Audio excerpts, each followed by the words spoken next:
날씨가 지난 한 주간 동안에는 에어컨을 켜야 할 정도로 덥기도 했고 히터를 켜야 할 정도로 춥기도 했던 그런 시간들이었습니다. 그래도 여름은 왔잖아요. 이 여름에 여러분들 좋아하는 음식은 무엇인가요? 냉면 어때요? 이 면이 있는데요, 이 면을 무엇으로, 곧 시원한 육수, 이게 정말 냉면이죠. 물냉면. 이것을 아주 매콤한 양념에 비빔 냉면 되잖아요. 완전히 다릅니다. 무엇으로 그것을 버무리느냐에 따라서 달라집니다. 왜 냉면뿐이에요? 모든 음식 그 재료 속에 어떠한 양념을 가지고 만드느냐, 손을 이렇게 이제 보느냐, 그것에 따라서 다른 맛을 내잖아요.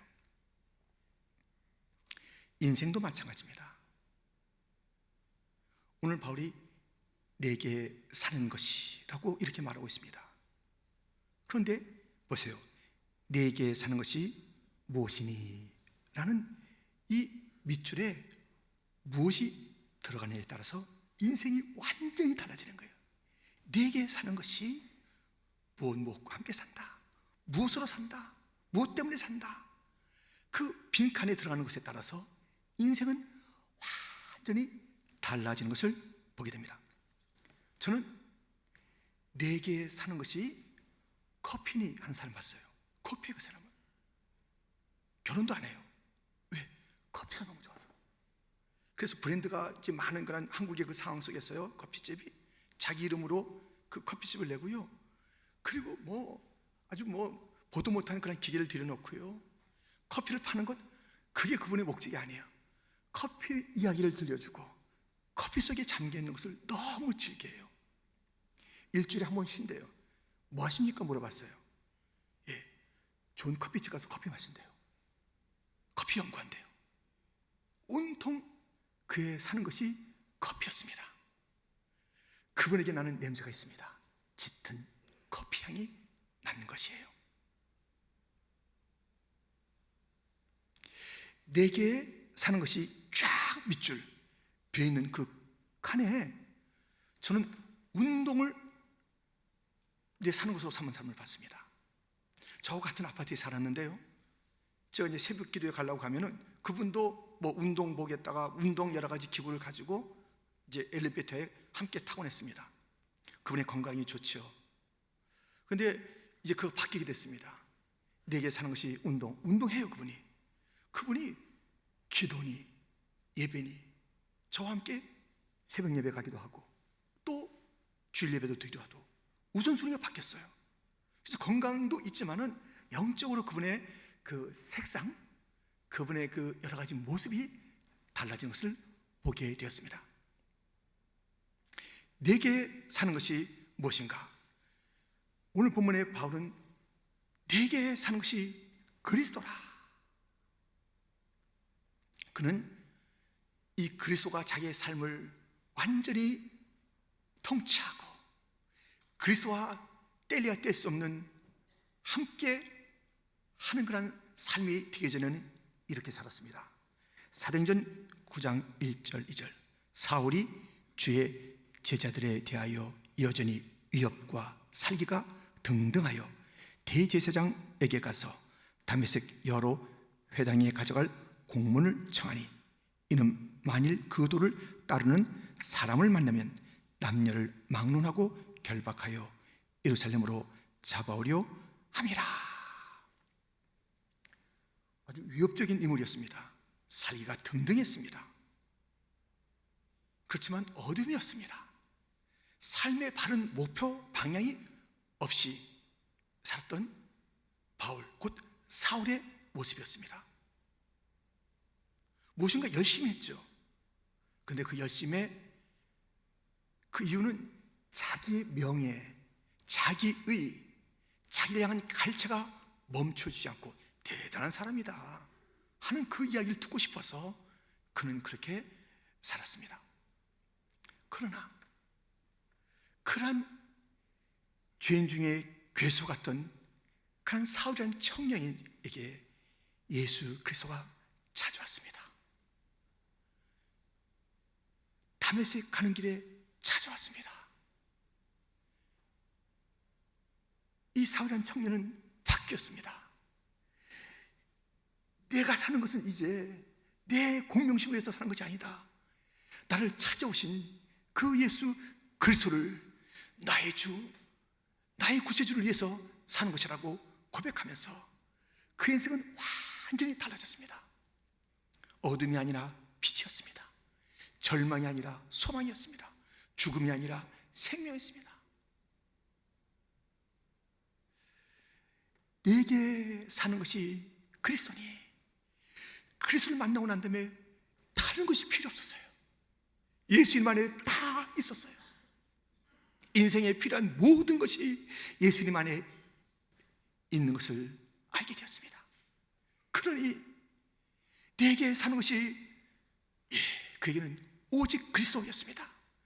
다른 것 원치 않았습니다. 필요치 않았습니다. 만족입니다. 감격입니다. 기쁨입니다.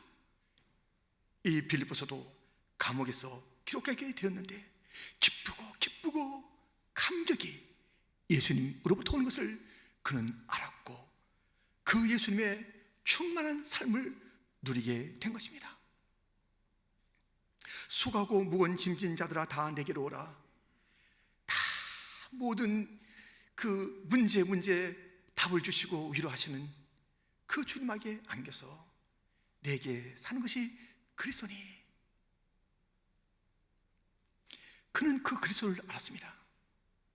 내가 그리스도와 함께 십자가에 못 박혔나니 그런즉 이제는 내가 사는 것이 아니요 오직 내 안에 그리스도께서 사시는 것이다.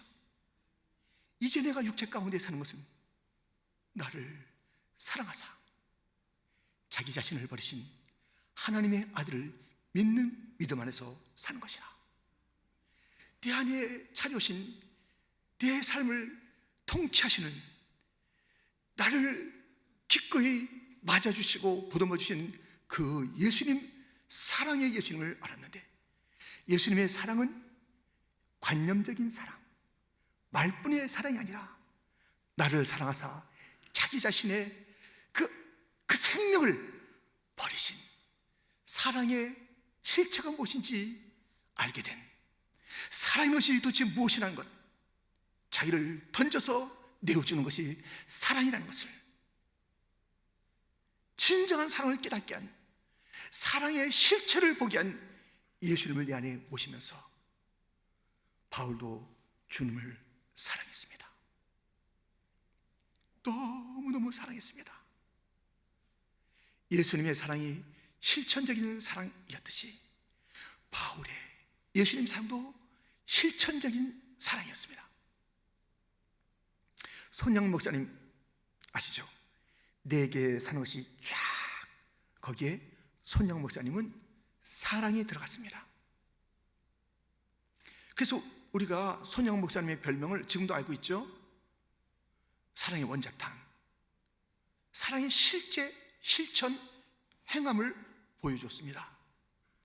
그분의 사랑은 이렇게 실천된 사랑입니다. 자기의 두 아들을 죽인 공산주의자 청년이 있는 것이에요. 그런데 그 청년을 양자로 맡겼다는 것입니다. 사람들이, 또 가족이 다 놀라는 것이에요. 탄원서를 보내죠. 그 사람을 용서해 주시오. 내가 용서하겠습니다. 나의 양자로 삼겠습니다. 이게 무슨 일이요? 그 손영 목사님이 이렇게 대답했습니다. 나의 죽은 두 아들은 예수님을 잘 믿었습니다. 죽을 준비가 됐고 죽었습니다. 여러분들, 예수님 잘 믿으면 죽을 준비된 거예요. 예수님 안 믿으면 죽을 준비, 그건 안 된 겁니다. 내 아들들은 죽을 준비가 다 됐고요. 그래서 죽었어요. 저 청년은 예수님 몰라요. 죽을 준비 안 됐습니다. 주님의 사랑이 뭔지 몰라요.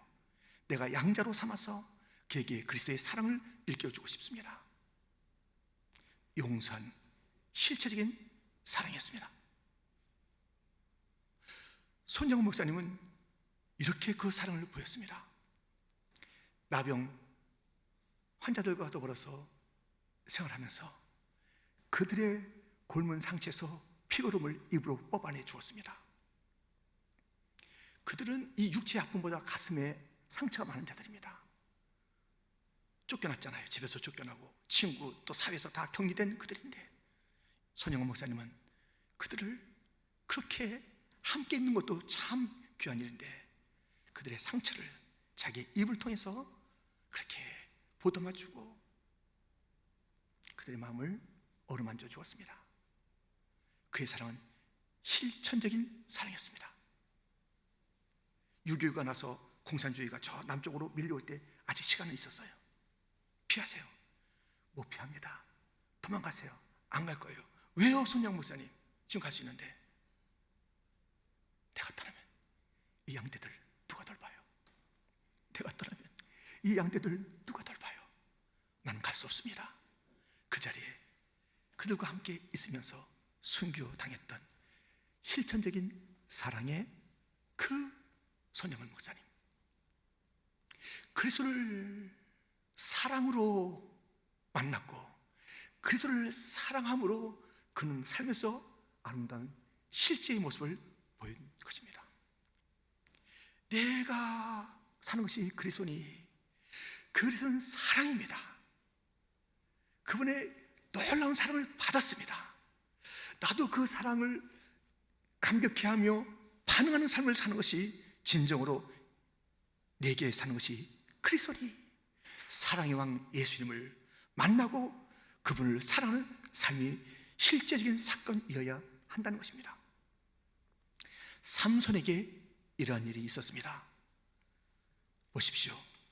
삼손에게 사사기 14장 8절 9절, 얼마 후에 삼손이 그 여자를 맞이하려고 다시 가다가 돌이켜 그 사자의 죽음을 본즉 사자의 몸에 벌떼와 꿀이 있는지라 손으로 그 꿀을 떠서 걸어가며 먹고 그의 부모에게 이르러 그들에게 그것을 들여서 먹게 하였으나 그 꿀을 사자의 몸에서 떠왔다고는 알리지 아니하였더라.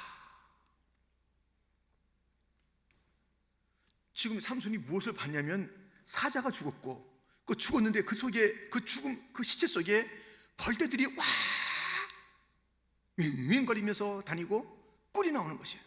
그래서 그 꿀을 먹고 또 부모에게 건네주었다라는 이야기를 우리가 보지 않았습니까?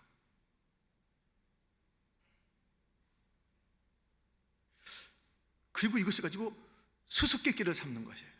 삼손에게, 야, 먹는 것에서 먹는 것이 나오고 간 것에서 단 것이 나오는 게 무엇일까? 이렇게 물어봤습니다. 누구도 그것을 대답할 수가 없었습니다.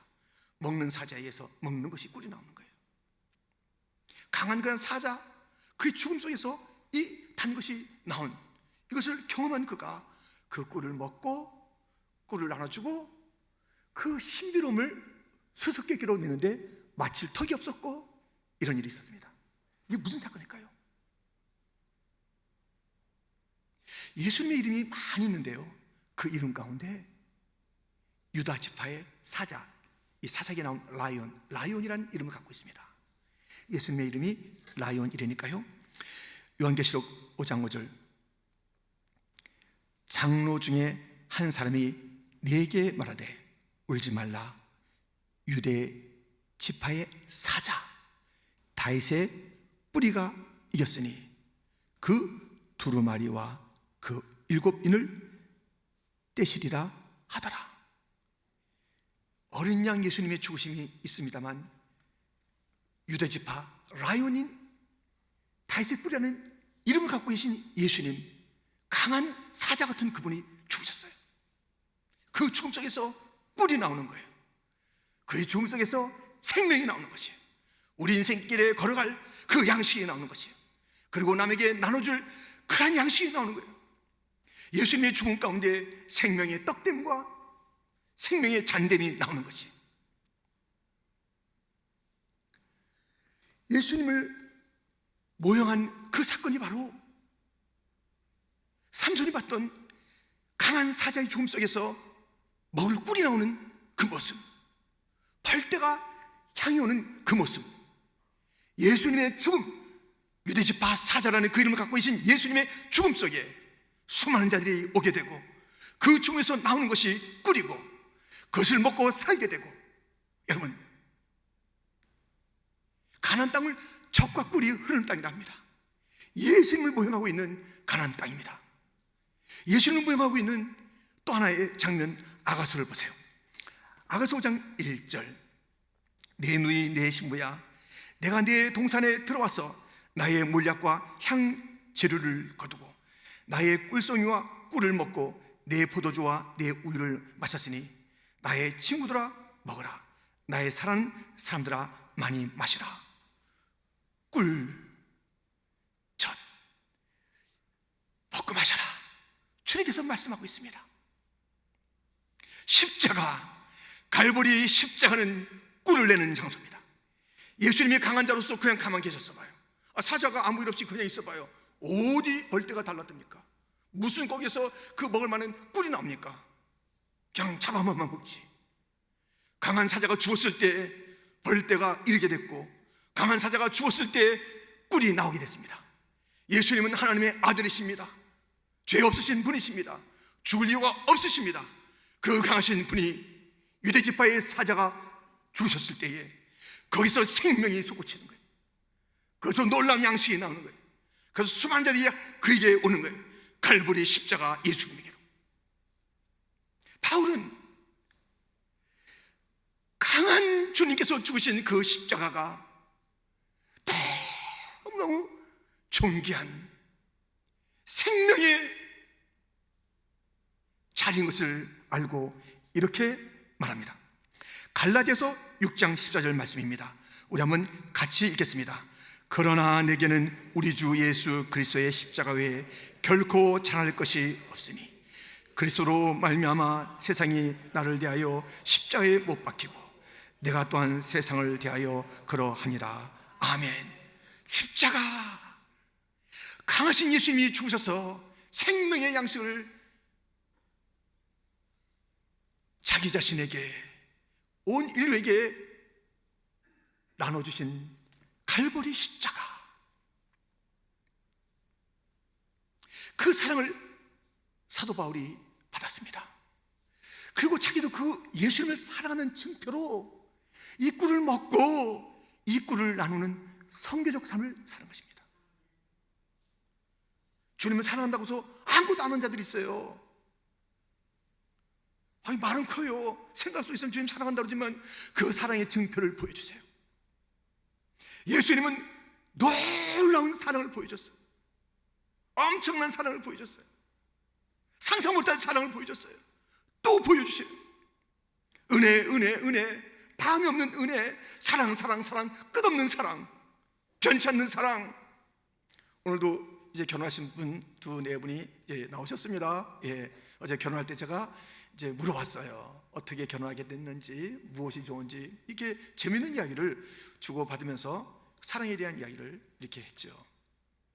사랑은 언제까지죠? 사랑은 계약인데요. 결혼 속에서의 사랑은 계약인데요. 다시 한번 서로 확인했습니다. 그는 끝까지예요. 죽을 때까지. 그리고 이제 어제 짝 순서를 봤는데요. 아니, 보통 때 있었던 그런 순서와 달리 축가 시간이 없어요. 축가 시간이. 축가는 다 있었는데 왜 여기 축가가 없을까? 우리가 또 해야 되는 거 아닌가? 막 이럴 정도로 축가 없는데요. 깜짝 놀랐습니다. 반전이 났습니다. 신랑께서 어제 그 신부 부모님은 오지 못했어요. 한국에서. 그런데 그 신부 댁과 또는 여러 그 친구들의 그 영상을 갖다 이렇게 해가지고 딱 축도 끝난 다음에 쫙 그것이 나오는데요. 신부가 깜짝 놀라는 거예요. 서프라이즈. 부모님의 이야기, 친구들, 가족들의 이야기, 찬양, 기뻐하고 격려하는 이야기가 쫙 전개되는데 너무 놀라서 울더라고요. 우리 주님의 그 우리를 놀래키는 사랑, 눈물 겪게 하는 사랑이 많은데 우리의 주님에 대한 사랑의 반응은 무엇이냐 이거예요.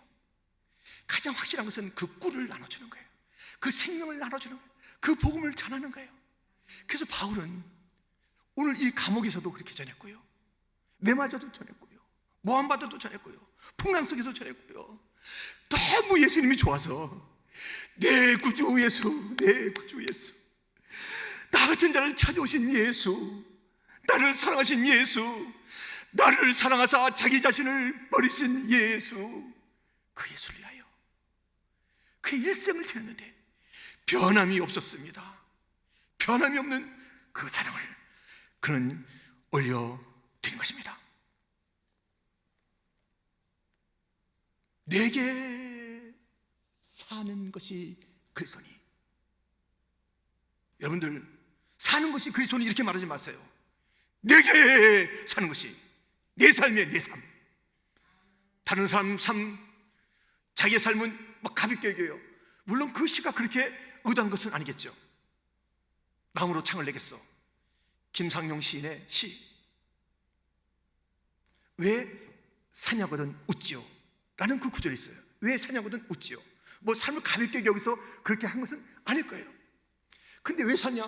나는 뭐 모르겠어요. 글쎄요. 내 삶을 가볍게 여기지 마세요. 다른 사람의 삶은 참 참견도 잘하면서 내 삶이 어디로 가는지, 어떤 가치가 있는지 알지 못하고 내 삶을 얘기해 보니까 내 삶이요 주저주저하는 인생 되지 마세요. 내게 사는 것은 그리스도입니다. 고백하는 자가 되기를 축원합니다. 그런데 오늘 이 짧은 부분이 그렇게 끝나지 않았잖아요. 이렇게 되어 있습니다. 다시 보면, 이는 내게 사는 것이 그리스도니 죽는 것도 유익함이라. 아니, 내게 사는 것이 그리스도니 죽는 것이 유익하다는 것이에요. 이게 무슨 말입니까? 죽는 것이 유익하다는 이 말, 지금 삶의 얘기를 하면서 죽음의 얘기를 하고 그 죽음이 유익하다는 것입니다. 여러분들, 바울은 죽음이 유익하다, 그리스도와 함께 살고 그리스도를 위해서 살고 사나 죽으나 그리스도, 그 삶이 이제 죽음을 초월한 것을 얘기하면서 죽음이 유익하다고 한 이유가 있으니 그의 죽음에 대한 이해를 보세요. 이것은 성령께서, 하나님께서 죽음에 대한 가르침을 가르쳐 주셔서 그렇게 고백한 것이죠. 디모데후서 4장 6절부터 보면, 전제와 같이 내가 벌써 부어지고 나의 떠날 시각이 가까웠도다. 나는 선한 싸움을 싸우고 나의 달려갈 길을 마치고 믿음을 지켰으니 이제후로는 나를 위하여 의의 면류관이 예비되었으므로 주 곧 의로우신 재판장이 그날에 내게 주실 것이며 내게만 아니라 주의 나타나심을 사모하는 모든 자에게 도니라. 지금 이 사도 바울의 죽음에 대한 이야기는 뭐 끝나는 게 아니라 새로운 출발이 돼요. 이제 이후에 더 멋진 일이 기다리고 있는 거예요. 여기서 이 땅에서는 주를 위해서 사는 것이에요. 와, 사는 싸움 싸우고 달려갈 길 달리고 믿음을 지키고, 뭐 쉽지 않은 그리였지만 감격적으로 주님이 나 같은 자를, 이 정말 죄인 중에 개수 같은 나를 이게 불러서서 이 거룩한 그 주님을 만나고 그분의 사랑을 누리고 그분을 위해서 내가 최선을 다하는 삶을 살아야지 하면서 달렸는데 이제 죽음이 온다 이거예요. 그래서 아는 거예요. 떠나는 거예요. 새로운 여행으로 가는 거예요. 죽음은 그에게 새로운 영역이 있습니다. 죽음은 그에게 벅찬 시간입니다. 주님께서 위로하시는 시간이요, 주님께서 상을 주시는 시간, 면류관 주는 시간이요 뿐만 아닙니다. 보세요. 디모데후서 4장 18절, 주께서 나를 모든 악한 일에서 건져내시고 또 그의 천국에 들어가도록 구원하시리니 그에게 영광이 세세 무궁토록 있을지어다. 아멘. 이 죽음을 너무너무 사모하는데, 왜냐하면 모든 악한 데서, 모든 정말 추한 데서, 모든 위험 속에서 건져내지는 것이 죽음이에요. 아니, 바울이라고 이런 어려움이 없었냐고요. 예수님이 이런 없었냐고요. 우리 모두에게 이 어려움이 있잖아요. 우리가 믿음 생활 하더라도 위협이 있고 사고가 있고 다치는 게 있고 피 흘림이 있고 또 늙음이 있고 또 이런 거 다 있잖아요. 그래서 정말 이거 어떻게 될지 모르는 것이 모든 자들에게 공통된 그런 이 세상의 위협이며 어려움 아닙니까? 그런데 다시 그것을 신경 쓸 필요가 없는 죽음, 완전한 나라, 구원의 나라, 영원한 나라, 그런 죽음에 대한 이해를 분명히 했기 때문에 죽는 것이 유익이에요. 정말 그는 빨리 죽고 싶었으나 이 생명의 양식, 이 젖과 꿀, 이 사람을 살리는 강하신 예수님 갈보리에서 죽으셔서 쏟아내신 그 생명의 양식을 나누는 그 일이 내게 더 필요하다면 이것을 감당하다 가겠는데, 나는 지금이라도 주를 배우는 게 너무 좋아. 기다리는 그 마음.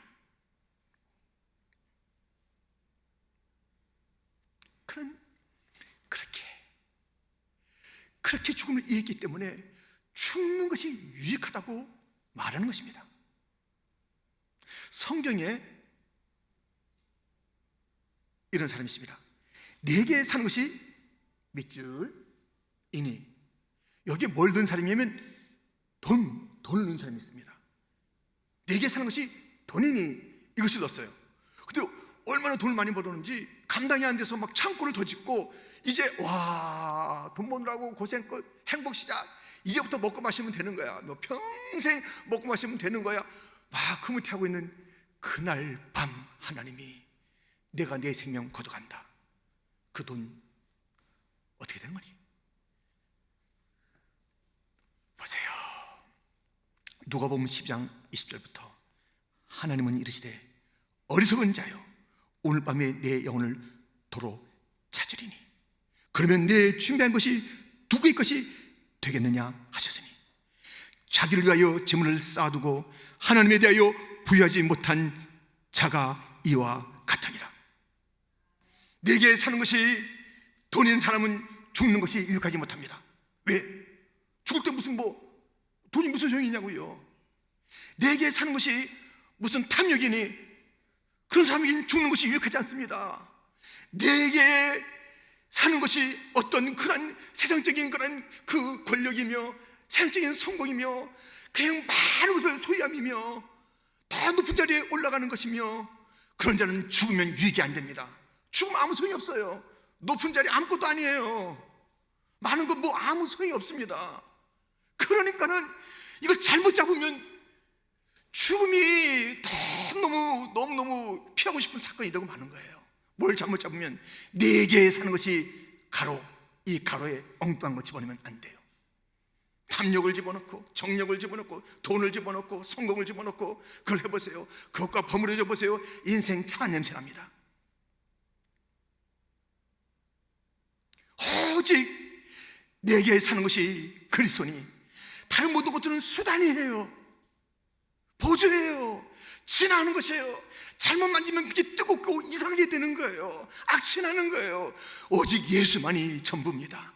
내게 사는 것이 그리스도니, 죽는 것도 유익한 삶을 살려면, 영원토록 유익한 삶을 살려면, 영원토록 주님의 상급과 위로와 주님의 그 칭찬을 받는 삶을 살려면은, 죽는 것이 초월되는 삶을 살기 위해서는 단 하나의 표대 삶의 방식이 있으니, 내게 사는 것이 그리스도니 그리스도 한 분 외에는 없습니다. 강하셨으나 죽으셔서 생명의 양식을 내주신 예수밖에는 없습니다. 어떤 강한 자가 그렇게 날 위해서 죽었나요? 강하지도 않아요. 이 땅에 어떤 자가 어떤 힘이 있기에 또 그런 마음이 있겠어요? 자기 자신의 한 몸도 간수하지 못한 자가 무슨 남을 위해서 죽는 거예요? 자기의 죄도 씻지 못한 자가 누구를 위해서 뭘 어떻게 하겠다는 거예요? 우리 예수님밖에 없습니다. 내게 사는 것이 그리스도니, 여러분들 그렇게 죄인 중에 괴수, 만삭되지 못한 자, 지극히 작은 자를 찾아오셔서 부욕해 만드신 예수님은 우리에게도 찾아오시니, 또 찾아왔으니, 그럴 일은 없겠지만 아직까지 주님이 오심을 좀 미뤄두고, 글쎄 제가 좀 바빠서, 제가 좀 바빠서, 베들레헴 모든 여관들처럼 빈방이 없다고 하는 자는 없을까요? 그러지 말고 영접하십시다. 함께 찬양합니다. 주 예수 내 맘에 들어와 계신 후 변하여 새사람 되고, 내가 늘 바라던 참빛을 찾은도 주 예수 내 맘에 오심, 주 예수 내 맘에 오심, 주 예수 내 맘에 오심, 물밀듯 내 맘에 기쁨이 넘치는 주 예수 내 맘에 오심, 내가 저 천성에 올라가 살기는 주 예수 내 맘에 오심, 천성에 올라가 주님을 뵈리니 그 기쁨 비길 데 없네. 주 예수 내 맘에 오심, 주 예수 내 맘에 오심, 물밀듯 내 맘에 기쁨이 넘치는 주 예수 내 맘에 오심. 주님이 내 맘에 오셔서 내가 사는 것이 이제는 그리스도. 그러한 자들은 이 땅에서 부유한 삶을 살고요, 넉넉한 삶을 살고요, 기쁨의 삶을 살고요, 새로운 생명의 삶을 살고요, 평강의 삶을 살고요, 승리의 삶을 살고요, 지혜로운 삶을 살고요. 아멘. 그리고 죽는 것도 유익해서 자신은 상급받고 자신은 영생을 누리고, 그리고 유익하게 이 땅에 꿀같은 존재가 되는 것입니다. 우리가 죽어 꿀이 된다면, 우리가 죽어 다른 자들에게 양식을 나눠주는 예수의 사람이 된다면, 우리가 떠난 그 자리에 그 사람은 복음을 외쳤다, 그 사람은 정말 신령한 양식을 위해서 살았다, 그 사람은 예수밖에 없었다, 이것이 우리의 삶이라면 얼마나 좋을까요? 그 사람 복잡해가지고 말이지 뭘 살았는지 모르겠어. 간혹 예수님 얘기했는데 진짜 그분의 전부가 예수인지는 모르겠어. 여러분, 이 빈칸에 답을 넣으세요. 이는 내게 사는 것이 무엇이니 죽는 것도 유익함이라. 사는 것이 멋짐이며 죽는 것도 유익한 가로 안에 답을 써보세요.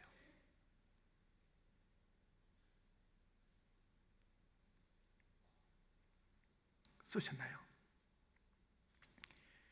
그리스도로 쓰셨다면